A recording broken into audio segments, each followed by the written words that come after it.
3 test tubes కనిపిస్తున్నాయి కదా, acetic acid, alcohol, water, which is more acidic and write the acidic order of these 3 compounds అని అడిగారు అనుకోండి.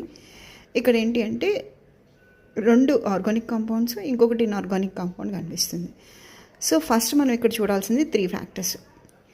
Conjugate base more స్టెబులా కాదా, అలాగే OH బాండ్ పొలారిటీ తక్కువగా ఉందా లేదా, pKa వాల్యూ తక్కువగా ఉందా లేదా చూడాలి. ఓకేనా, ఇక్కడ చూడమ్మా, ఎస్టిక్ యాసిడ్కి కాంజుగేట్ బేస్ CH3COO-, ఆల్కహాల్కి కాంజుగేట్ బేస్ CH3O-, వాటర్కి conjugate base OH-.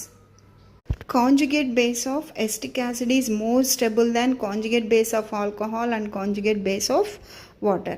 So which is more acidic from these 3? First, acetic acid. Next, come to the alcohol and water. First we have to see which is the polarity of OH bond. Okay, so in alcohol the polarity of OH bond is very less as compared to the water polarity, water OH bond polarity.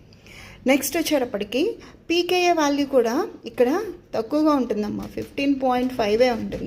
But in case of water pKa value ఎంత ఉంటుంది అంటే 15.7 ఉంటుంది. So from these 2 అంటే alcohol, వాటర్లో which is more acidic అంటే methyl alcohol. So what is the acidic order of these compounds?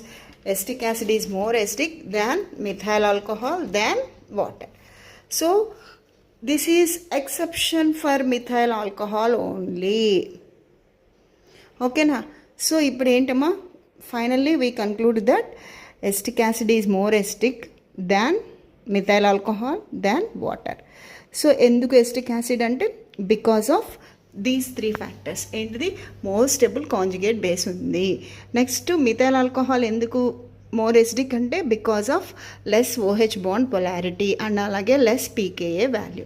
So you have to remember these 3 conditions, then only you can easily answer the question. ఓకేనా, first అయితే channel subscribe చేసుకోండి, save చేసుకుని మీ ఫ్రెండ్స్కి share చేయండి. అలాగే what is the acidic order of acetic acid, alcohols, general alcohols, not for methyl alcohol, alcohols and water, comment me. All the best.